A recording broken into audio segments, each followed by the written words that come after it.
Welcome to Inside Criminal Minds, a series that dissects the elite BAU agents. If you're new to the channel, welcome, and there's a playlist linked below to catch up. If you've been here before, sit back, relax, as we deal with the popular kids. This episode begins, as a lot of other criminal dramas do, by having runners in a secluded area when they split up to their own demise. When the guy gets attacked, closely followed by the cheerleader. Next we see the local authorities find the guy's body close to a decomposed body with similar head wounds, but something spooks the authorities, so they decide to call the FBI, bringing us to the next scene where Morgan comments on Reed's coffee habits, prompting Reed to explain how he has been having nightmares about the job, which humanizes Reed, learning that this job has consequences of the mind, not just the body. This also strengthens the relationship between Reed and Morgan, as Reed trusts Morgan enough to confide into him. However, later in the episode, we see that the trust does get broken, but for a good reason.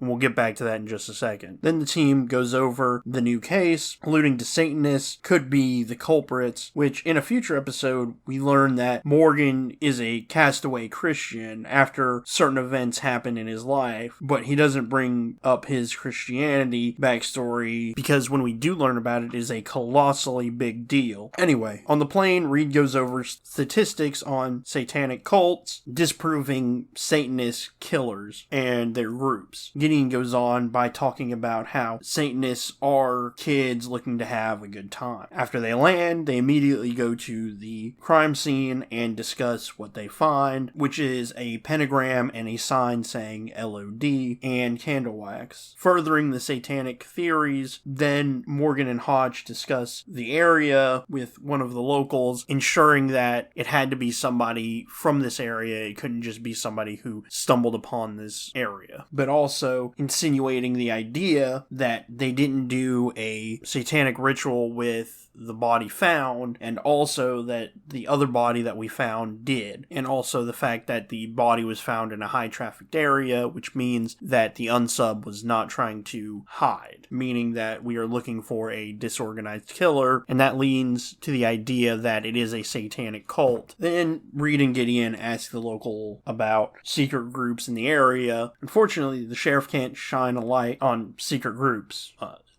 because they're secret. After that, the mother of the cheerleader throws a fit looking for her daughter because she was running with the victim and hasn't returned home, which means the BAU is looking for a possible kidnap or double homicide. But the BAU profile that it's most likely a group of unsubs due to the nature of the killing and the fact that it's hard to control two physically fit high school students. Gideon then comes up with a plan to use the local community to search the area for the missing girl, mostly to profile the volunteers, but also getting people familiar with the area, knowing what's out of place. And this is when JJ really uses her persuasive attitude to get the sheriff to do as she asks. This is a great way to show JJ's skill as an agent, even though she's not a profiler. Then Reed, JJ, and the sheriff make it back to the town, where luckily the preacher is there and willing to offer help, but the preacher seems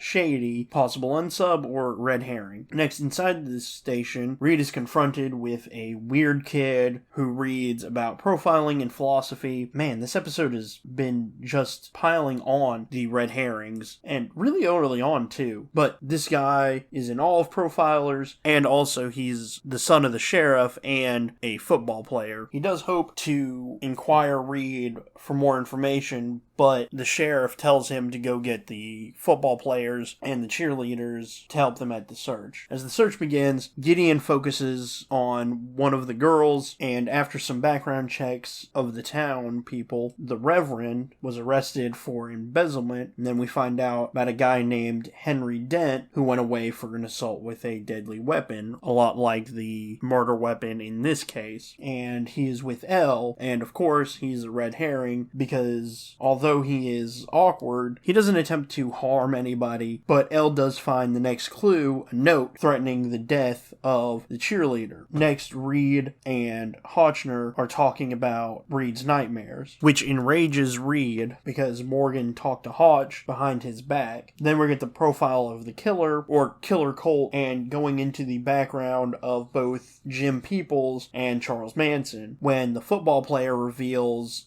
who the LOD, the Lords of Destruction, and their leader, Zizzo, and it looks like we found the unsub for this video. As they go to raid the LOD's headquarters, Gideon follows the woman that he spotted during the search. Then we see a stereotypical devil cult, complete with heavy metal music, and Zizzo, their leader, is acting as if he's on a cross. Very original. And this is when Gideon starts conversing with the girl about Gideon's faith at the local church. Meanwhile, Zizzo, the unsub, is being questioned about his beliefs and involvement of the murders. While this is happening, Reed and Morgan are at the LOD headquarters talking about Reed's nightmares, and this is when Morgan reveals to Reed that Morgan had nightmares before and tells a touching story about a serial killer who was strangling people that he was profiling. And one girl really stuck to Morgan, which strengthens the relationship between Reed and Morgan, that